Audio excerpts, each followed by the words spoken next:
Mesdames et messieurs, bonsoir et bienvenue dans notre journal du 20h. Aujourd'hui, nous allons évoquer un problème de plus en plus fréquent dans notre pays, l'inégalité des chances. Nous accueillons donc sur notre plateau une sociologue française, Madame Ramos. Bonsoir et bienvenue.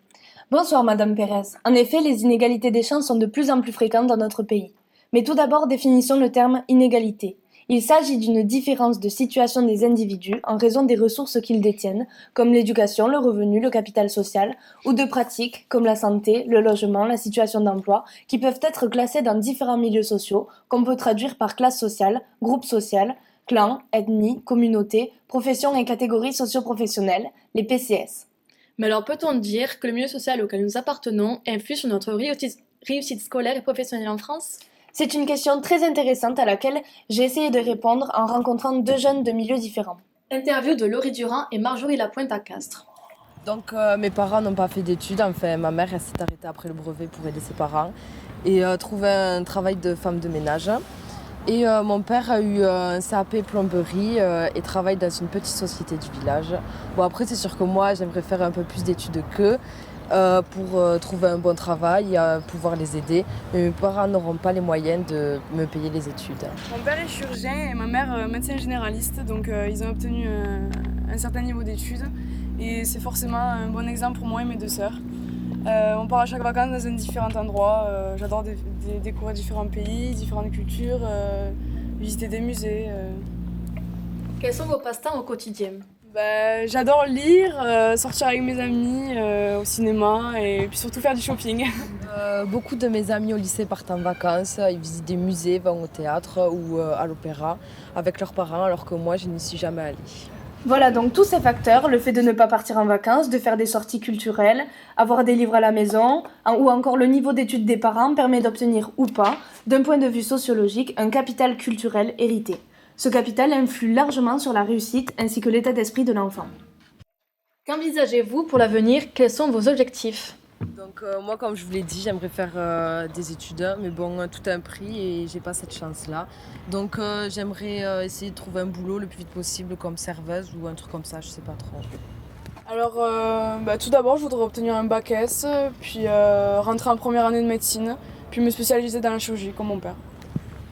Je suis vraiment très attentive à mon travail, je suis aussi des cours particuliers en mathématiques afin de renforcer mes connaissances et ma logique. Ma matière préférée c'est le français, j'adore lire, la rédaction et puis découvrir différentes langues. Je passe en général 1h30 le soir à travailler. Donc du coup le soir quand je rentre je dois m'occuper de mes petits frères et sœurs parce que ma mère se tue au boulot et elle rentre vers environ 22h. Et du coup j'ai pas trop le temps de travailler et puis en général je fais mes devoirs vite fait dans le bus le matin. Dans le cas de Justine, il y a deux manières différentes de réagir chez les individus provenant de milieux favorisés. Soit l'enfant se sent parfaitement bien intégré au groupe scolaire, est curieux, fait partager toutes ses connaissances et en apprend d'autres, il se sent comme un poisson dans l'eau. Le langage utilisé est un langage courant, voire soutenu, donc la compréhension avec les personnes adultes est largement facilitée. La scolarité et les études supérieures ne seront pas négligées pour ce genre d'individus en réussite. Soit l'enfant est conscient qu'il provient de milieux aisés grâce à ses parents et joue au rebelle. Il n'a pas envie de travailler, refuse l'autorité du travail demandé par ses professeurs. Il compte donc sur ses parents pour sa réussite future. Donc pour le cas de Mathilde, un individu provenant comme elle d'une cité va utiliser un langage familier, donc va être en totale inéquation avec ses professeurs utilisant un langage qui n'est pas le sien, c'est-à-dire le langage courant ou soutenu, et donc va avoir du mal à s'intégrer au milieu scolaire. Il y a donc là aussi deux situations possibles. Soit l'enfant ne se sent pas du tout intégré à ce milieu qui n'est pas le sien et rejette donc tout travail ou autorité venant de l'adulte et arrête donc le plus tôt possible ses études. Soit l'enfant a de réelles capacités dans son apprentissage primaire et se sent capable d'assurer des études supérieures sans cette avance que peuvent avoir les enfants provenant de milieux aisés. Pour accéder à un certain niveau d'études, un certain financement est imposé et essentiel. Oui, le groupe d'appartenance dont fait partie Mathilde et des milliers de jeunes convient à certains, mais d'autres veulent poursuivre leurs études et veulent accéder à un groupe de référence, c'est-à-dire le groupe que le jeune prend comme modèle de conduite et dont ils adoptent les comportements, les normes et les valeurs. C'est Pierre Bourdieu, célèbre sociologue français, qui popularise cela en France et crée la notion d'habitus. Pour lui, l'habitus c'est le fait de se socialiser dans un club traditionnel, définition qui résume comme un système de disposition. Réglé, il permet à un individu de se mouvoir dans le monde social et de l'interpréter d'une manière qui d'une part lui est propre, qui d'autre part est commune aux membres des catégories sociales auxquelles ils appartiennent. Selon la position de chaque sujet détermine un ensemble de problèmes cohérents de pratiques, de valeurs et de goûts définis par ce thème d'habitus. C'est exact. Les thèses de Pierre Bourdieu et Jean-Claude Passeron sont vraiment les bases de ces notions sociologiques d'intégration, du glissement du groupe d'appartenance au groupe de référence pour certains individus et des barrières imposées à d'autres, qu'elles soient financières ou autres. Les écoles élémentaires n'ont pas d'autonomie financière car le financement provient de la commune, de l'État, la caisse des écoles et la coopérative scolaire, non ? Effectivement, c'est qu'à partir du collège que les parents doivent prévoir un petit budget pour les livres, les affaires scolaires ainsi que la cantine. Ce budget ne fera que s'accroître au fur et à mesure de la scolarité de l'enfant, qui aura de plus en plus de besoins.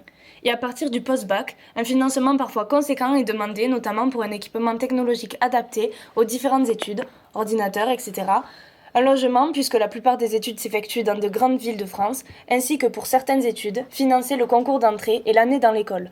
L'accès aux études est limité et permis à une certaine catégorie de personnes. Attendez, je le sais, ça doit être, je sais pas, c'est Jules Ferry, non, ou un truc comme ça, je sais plus. Les lois de Jules Ferry sont une série de lois votées en 1881 sous la Troisième République, qui rendent l'école gratuite, l'instruction obligatoire et l'enseignement public laïque.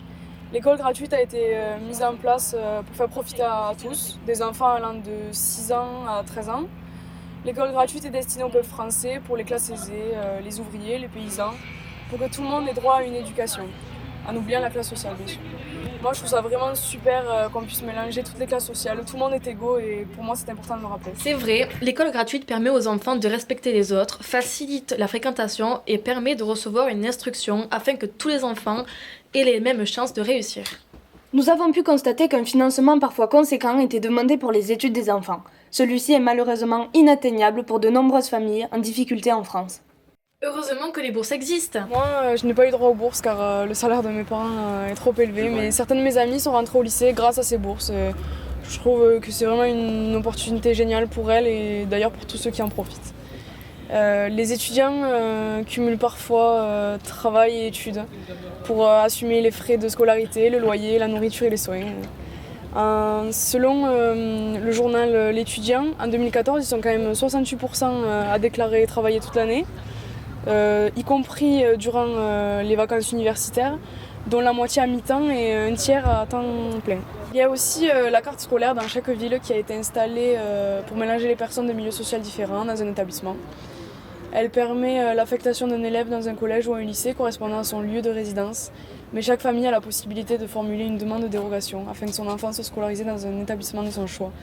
Par ce changement, les familles empêchent leurs enfants de se mélanger avec d'autres milieux sociaux, peut-être même sans le vouloir. Oui, mes parents ont des bourses pour les affaires scolaires, puis pour la cantine aussi. Je sais que si j'ai mon bac avec mention, je peux avoir une bourse, c'est la bourse au mérite je crois, pour toucher une certaine somme d'argent jusqu'à la fin de mes études. Et je crois que si on n'avait pas de bourse, on ne pourrait même pas aller en cours. C'est exact. Comme le dit Mathilde, il existe l'aide au mérite. C'est un complément qui s'adresse aux élèves déjà bénéficiaires d'une bourse d'enseignement supérieur sur critères sociaux ou d'une allocation annuelle accordée dans le cadre du dispositif des aides spécifiques ayant obtenu une mention très bien au baccalauréat. Ce système existe notamment pour le brevet des collèges. D'une manière plus générale, les bourses sur critères sociaux, appelées BCS, sont réservées aux moins de 28 ans, et en fonction du revenu des parents, du nombre d'enfants, du diplôme et du domicile d'études. Il existe de multiples bourses, telles que l'aide d'urgence qui est destinée aux étudiants en grande difficulté, souvent en rupture avec la famille, qui ne peuvent bénéficier d'une bourse. Elle est attribuée ponctuellement ou de façon annuelle et peut être transformée en bourse l'année suivante sur une décision d'une commission. Il y a aussi le Crous pour les étudiants. Franchement, c'est vrai que si on veut aujourd'hui en France accéder à des études, qu'on n'en a pas les moyens, c'est difficile mais pas impossible. Et puis on nous propose des dossiers de bourse au lycée et cela pour tous ceux qui en ont besoin. Après, il faut avoir envie de continuer, quoi. Oui, je pense que c'est possible de réussir ses études sans en avoir les moyens, avec les bourses et puis avec certaines autres opportunités. Mais bon, c'est vrai que malheureusement, c'est plus simple pour ceux qui ont les moyens. C'est dommage vraiment parce que pour moi, tout le monde est égaux, mais bon, c'est comme ça. Nous pouvons donc répondre à notre question initiale. Peut-on dire que le milieu social auquel nous appartenons, c'est-à-dire notre groupe d'appartenance, influe sur notre réussite scolaire et professionnelle en France? D'après vous, oui ou non? Je pense que oui. C'est bien dommage, comme on l'a dit, les filles, les chances de réussite sont d'autant plus favorisées quand les parents peuvent financer des études. J'encourage tous les jeunes à avoir des objectifs et à poursuivre leurs rêves. Tout le monde peut avoir sa chance. Exactement. D'après moi, les inégalités des chances sont encore aujourd'hui très présentes en France à cause des prix très élevés des écoles qui peuvent aller jusqu'à plusieurs milliers d'euros par an et tout ce qui s'ensuit. Nous avons vu qu'il y avait des solutions, des associations, des bourses, et cela devrait être de plus en plus courant dans un pays où le terme égalité fait partie de la devise. Tout le monde a le droit à sa chance. Alors montez des dossiers de bourse, renseignez-vous, des solutions existent. Voilà, quand on veut, on peut.